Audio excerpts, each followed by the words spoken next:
Yo, Hello. welcome to the show.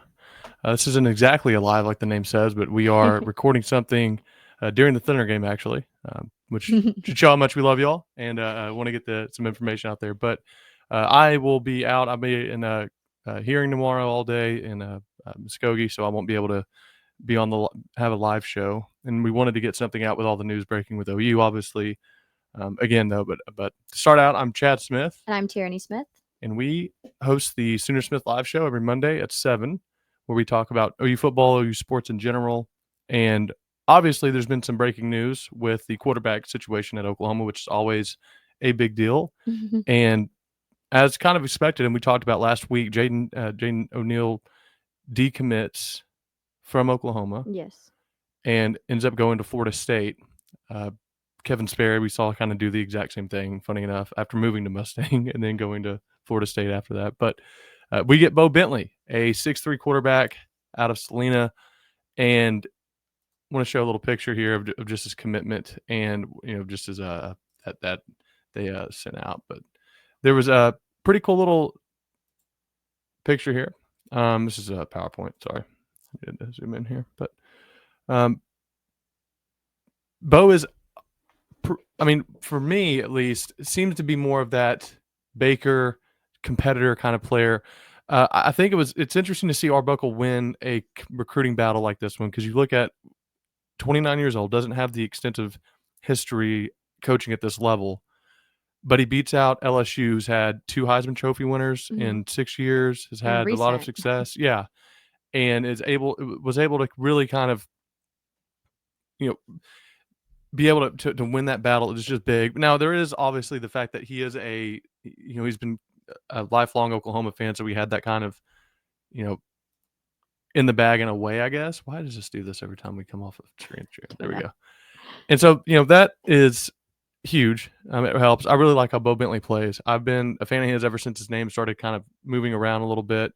And yeah, I don't have a way to bring that picture up. Sorry. I can show it. Yeah, go ahead. There's the picture of him as a kid, I guess. Yeah. Pretty cool. Yeah.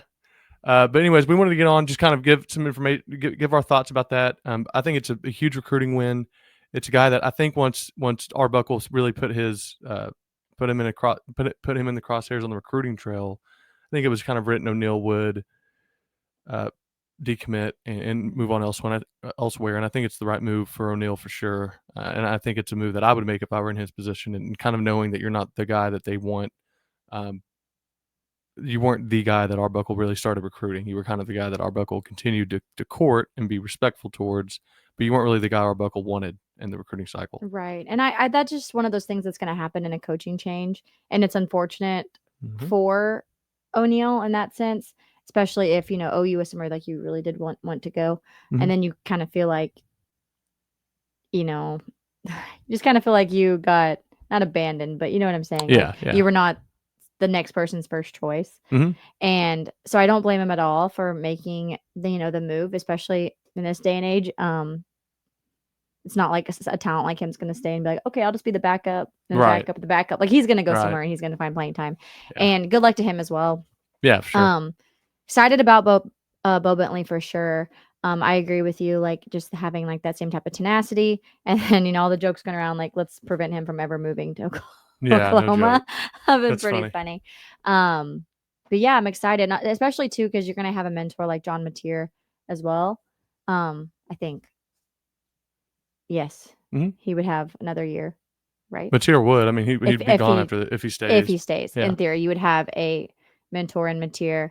But and Bruce Feldman had a write-up on him after the Elite 11 camp that they just went to, and he talked about how impressed he was by Bowe Bentley and how just competitive he is and everything. And I think that's really what Arbuckle looks for first off in a quarterback. Even in Mateer, the way he is now, he is a gunslinger. He's gonna, you fans need to prepare for this. He's gonna make dumb throws and dumb mistakes because he trusts himself a lot. He's a Brett Favre type player. And I think Arbuckle likes that in quarterbacks. I mean, obviously you try to rein that in a little bit, but he likes guys that go out there and try to compete and just play hard and whatever they do. Plays. Yeah. And in whatever they do, they're not afraid of competing or who they're competing against. No. And, you can try to refine that obviously, but you can you want to find players you can refine that in that have that characteristic instead of trying to find refined players already that don't. And being able to find another guy like a Bowe Bentley, hearing about what he's been. He's a big dude too. He's listed at like 6'3", 195. He's probably about 6'2" ish, but still, I mean, big kid and can run. He's like a 4'6", just from what I've read, kind of player. So I mean, it's big, and being able to throw on the run, the way that Arbuckle likes to run his offense, get quarterbacks moving. You see it with John Mateer and his rushing stats. It's just been a big pickup for Oklahoma. Right, definitely. No, I agree with that. And my biggest thing is I too like people that are competitors. I like a good vocal leader because you can be a lead by example person, but for men, I think especially those vocal leaders, those ones that are sprinting down the field as we saw Baker do, waving their arms, or on the sidelines, you're like, really hyping them up and speaking. Like that to me goes a long way. And also because those same vocal leaders are the ones that can jump on you, and you respect them so much that like it doesn't affect you. And again, being a female, that's not always the case with females. I've said that, man, like girls can't do that. But like for men, I think it's essential almost. I don't think you can really just be a quiet lead by example type person. Sure. And be like a true like leader. Yeah. Again, not to say you can't. I just think it's a lot harder. Yeah. I think you have to have that type of confidence and just energy about you. We always go back to Kendall Dolby in his interview, but he said, man, he's a dog, and he's energetic. He's happy to be there. He's hyping everybody up, and you just love that. You love to hear it, and to have Dog Junior coming in, hopefully that would be really exciting. And we as fans tend to fall in love with those players as well. Yeah, I mean, from every fan base, you tend to love the more vocal guys that are just fired up to be there. So yeah, absolutely, I agree.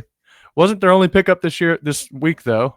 They get a 5-star kicker, which we obviously needed. The first special teams player to be hosted on an official under the Brent Venables tenure was Overland Park, Kansas kicker Trace Rudd, and he ended up committing. He's a 5-star kicker.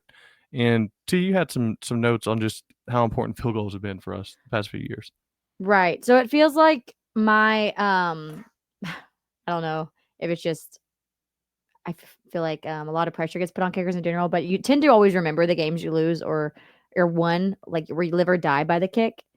And I think, especially in the Brent Venables area, there's been many games that we have lived or died by the kick, or we lost by 3 points. So I think I looked back in 2022, we lost Florida State, Texas Tech, Baylor, and West Virginia by 3 points.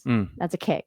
In 2023, we lost to Oklahoma State by 3. That's a kick. In the 2023 Red River Rivalry game, we were up by 7 points, missed a kick to put us up by 10. Texas goes up, they touchdown to score. Then they make a kick to go up by 3, and we have to score a touchdown to win the game. So there was just several times throughout the Brent Venables era that it has come down to a kick. I mean, Texas Tech in 2022, I believe he made the kick, but it wasn't good enough, and they could call it a miss. And so you have to have, I mean, that's just something I feel like it's so often overlooked, but so essential to the game. It's one of those afterthoughts, like, oh, we'll get every other piece and then we'll just find a kicker. And no, we really got to focus in on that, especially hearing some of the fans at the combine saying that they were actually really concerned watching the kicks, that they didn't even think those were players. They thought it was fans going out there and trying to kick field goals. That's just not good. So hopefully those stars add up for him, because we really, really need that. Basically, since Burrito Gate, we haven't really had we did have one, and then there was Burrito Gate, and then it seems like since then it's just been like brutal. A twin class, and then we had a relatively good kicker last year, and then his appendix burst or whatever. He had the appendicitis or whatever. I don't know if it burst, but he definitely had to have surgery and couldn't come back. But awesome. All right, well, this is gonna be a short one. Sorry, I have to get back to work, and hopefully see the end of the Thunder game. I have to be up at like 4:30 tomorrow morning. So yeah, he's got a very long day. Thank you all for joining. We appreciate it. Hope you all have a good rest of the week. If we're going to try to be on a call-in show hopefully here soon. We'll let y'all know if we can get on that. But otherwise, thank you for joining, and we'll see you next Monday. Bye. Boomer.